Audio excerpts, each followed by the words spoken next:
મિત્રો, જો તમે તમારા જીવનમાં કંઈક નવું જાણવા માંગતા હોય કે ઘરના પૂજા ઘરમાં કઈ વસ્તુ રાખવી અને કઈ વસ્તુ ના રાખવી તેની સંપૂર્ણ જાણકારી તમને આ વિડીયોમાં મળી રહેશે. વાસ્તુશાસ્ત્ર અનુસાર પૂજાઘર એ ભવનનું મુખ્ય સ્થાન હોય છે. તમારા ઘરના પૂજાઘરમાં આ ચીજને રાખવામાં આવે તો અશુભ મનાય છે અને ધનની સમસ્યા વધે છે, સુખ સમૃદ્ધિ અવરોધાય છે.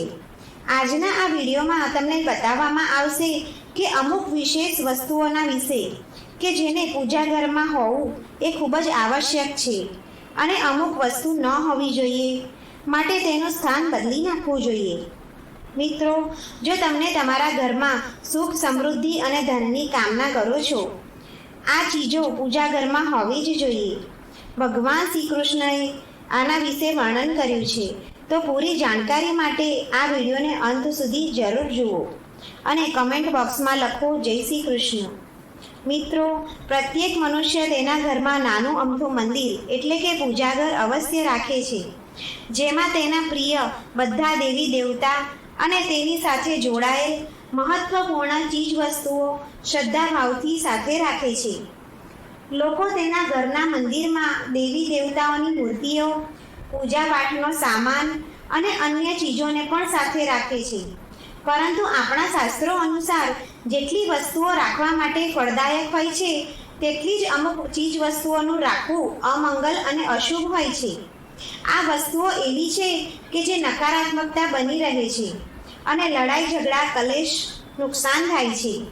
આજે આપણે જાણીશું અશુભ ચીજો વિશે જાણ્યા અજાણ્યાથી ઘરના મંદિરમાં રાખી દે છે. જો તમારા મંદિરમાં આવી ચીજો રાખો છો તો તેને તરત જ તે જગ્યાએથી હટાવીને બીજા સ્થાન પર રાખી દો. તેને પૂજાઘરમાં ભૂલથી પણ ના રાખો. લોકો આવું એટલા માટે કરે છે કે તેમને લાગે છે કે તે વસ્તુઓ ધાર્મિક છે અને તેની પણ પૂજા કરવી જોઈએ. ભગવાન શ્રી કૃષ્ણએ કહ્યું છે કે કળિયુગમાં મનુષ્ય અમુક વસ્તુઓને ધાર્મિક માનીને તેની પૂજા કરશે, જેને શાસ્ત્રમાં વર્જિત માન્યું છે. ભગવાન શ્રી કૃષ્ણ આની ભવિષ્યવાણી પહેલેથી જ શાસ્ત્રોમાં કરેલી છે. કળિયુગમાં માનવી અમુક વસ્તુઓની પણ પૂજા કરશે. તો ચાલો આપણે જાણીએ આપણે આપણા પૂજાઘરમાં કઈ ચીજો રાખવી જોઈએ અને કઈ ચીજો ન રાખવી જોઈએ.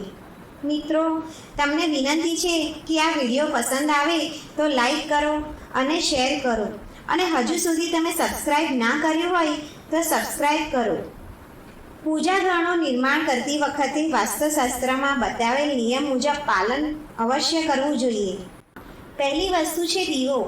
ભારતની પરંપરા માટીથી જોડાયેલ છે, માટે પૂજાઘરમાં માટીનો દીવો રાખવો શુભ માનવામાં આવે છે. અને બીજી વસ્તુ છે સ્વસ્તિક. ઘરના મંદિરમાં સ્વસ્તિક અવશ્ય હોવો જોઈએ. સ્વસ્તિક તમારા ઘરની પવિત્રતા, સુખ સમૃદ્ધિ અને શુદ્ધતાનું પ્રતીક માનવામાં આવે છે. આજના મુખ્ય કારણ એ છે કે કોઈ પણ શુભ કાર્યો કરવા પહેલાં સ્વસ્તિકનું ચિહ્ન અવશ્ય કરવામાં આવે છે. ત્રીજી વસ્તુ છે કળશ. ભગવાન શ્રી કૃષ્ણ કહે છે સુખ સમૃદ્ધિનું પ્રતીક છે આ તાંબાનો કળશ. તમારા ઘરના મંદિરમાં સ્વસ્તિક બનાવીને તેના પર મંગલ કળશ અવશ્ય રાખો. આવું કરવાથી સદૈવ સમૃદ્ધિ અને ઐશ્વર્ય પ્રાપ્ત થાય છે. ચોથી વસ્તુ છે શંખ. ઘણા ઓછા લોકો જાણે છે કે શંખની ઉત્પત્તિ સમુદ્ર મંથન દરમિયાન 14 રત્નો સાથે થઈ હતી. આના કારણે માં લક્ષ્મીને અત્યંત પ્રિય છે. શંખની ધ્વનિથી સકારાત્મક ઉર્જા ફેલાય છે. આથી મંદિરમાં શંખ અવશ્ય રાખવો જોઈએ. શંખના ધ્વનિથી માં લક્ષ્મી પ્રસન્ન થાય છે અને ધનની કમી ક્યારેય મહેસૂસ થતી નથી. પાંચમી વસ્તુ છે ઘંટડી. મંદિરમાં તમે ઘંટડી અવશ્ય જોઈ હશે. ઘંટડીને શુભકારક માનવામાં આવે છે. ઘંટડીના અવાજથી વાતાવરણ શુદ્ધ અને પવિત્ર બને છે. જે ઘરમાં પૂજા વખતે ઘંટડી વગાડાય છે તે ઘરની આસપાસની નકારાત્મક ઉર્જા દૂર થઈ જાય છે અને સાથે જ સુખ સમૃદ્ધિના દ્વાર ખુલતા જાય છે. આ બધી વસ્તુને ઘરમાં જરૂર રાખવી જોઈએ. હવે વાત કરીએ મંદિરમાં કઈ વસ્તુ ન રાખવી જોઈએ. સૌથી પહેલી વાત ગણેશજીની વિષમ સંખ્યામાં મૂર્તિઓ. મિત્રો, પૂજા ઘરમાં ગણેશજીની મૂર્તિઓ 1, 3, 5 એવી વિષમ સંખ્યામાં ન રાખો. તમારા ઘરમાં ગણેશજીની ફક્ત 2 મૂર્તિઓ રાખો, જેને શુભ માનવામાં આવે છે. જો તમે તમારા મંગલની કામના કરો છો તો ગણેશજીની મૂર્તિ મુખ્ય દ્વારની અંદર તરફ લગાવો. કેટલાક લોકો ગણેશજીની મૂર્તિ બહારની તરફ મોં રાખીને મુખ્ય દ્વાર પર લગાવી દે છે, જેનાથી તેઓને નુકસાનનો સામનો કરવો પડે છે. તમે ઈચ્છો તો મુખ્ય દ્વારના બંને બાજુ લગાવી શકો છો, બંને તરફ લગાવી શકો છો. બીજી વસ્તુ છે તૂટેલા ચોખા.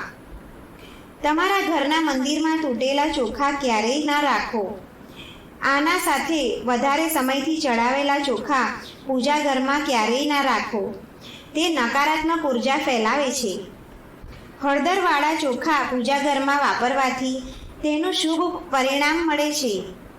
ત્રીજી વસ્તુ પૂર્વજોની તસવીર.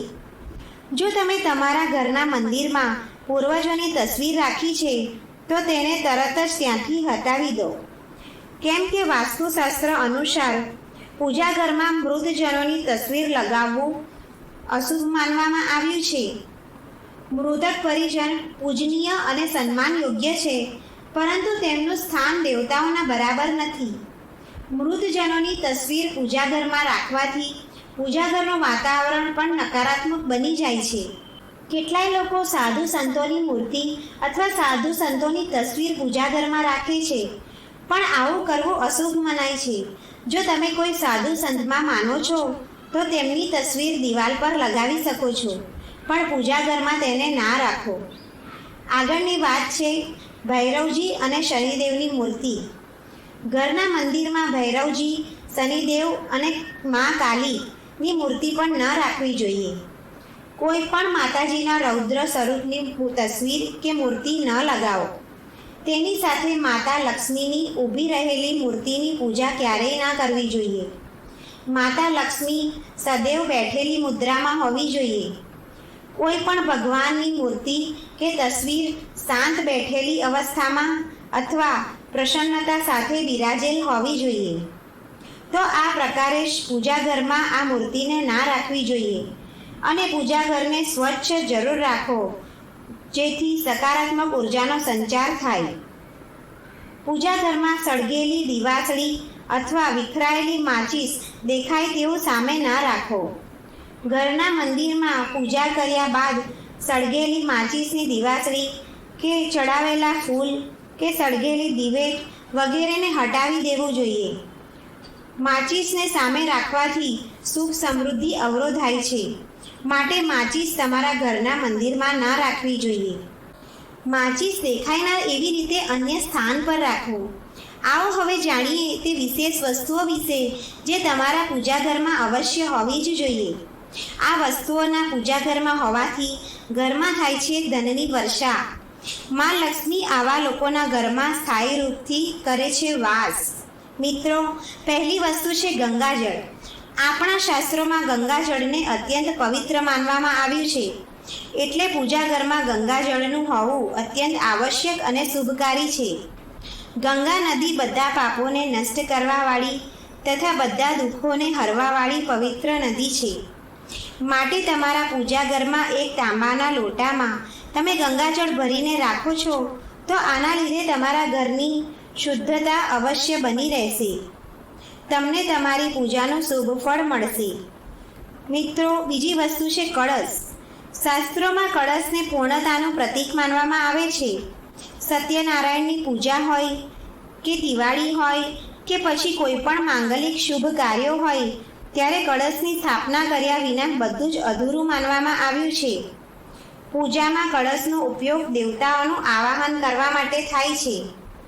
ભગવાન પાસે તાંબાના લોટામાં પાણી ભરીને રાખવું એ અત્યંત શુભ માનવામાં આવે છે કે આપણે આપણી રોજની પૂજાના સમયે ભગવાનની સામે તાંબાના લોટામાં પાણી ભરીને રાખો તો તેના ચમત્કારિક પ્રભાવ આપણને જોવા મળે છે.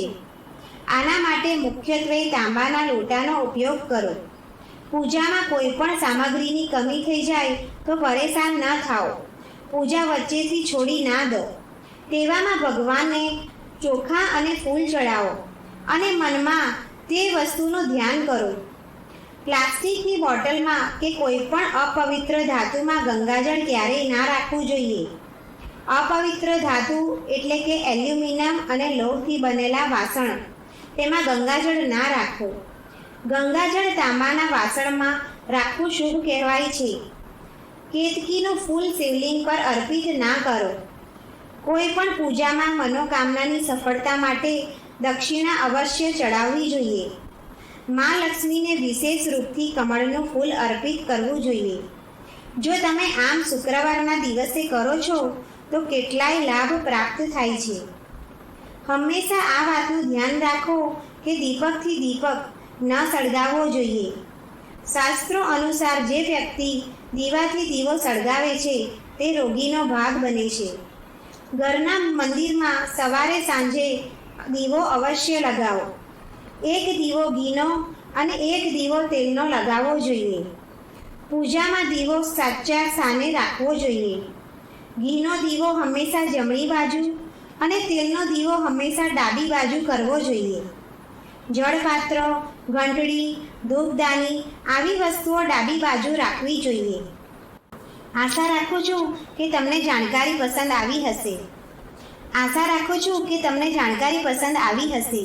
આવા જ ધાર્મિક જાણકારીવાળા વિડીયો જોવા માટે ચેનલને સબસ્ક્રાઈબ જરૂર કરો અને બેલ આઇકોનનું બટન ઓન કરો કે જેથી નવા આવનાર વિડીયોની માહિતી પહેલાં તમને મળી રહે. જય શ્રી કૃષ્ણ.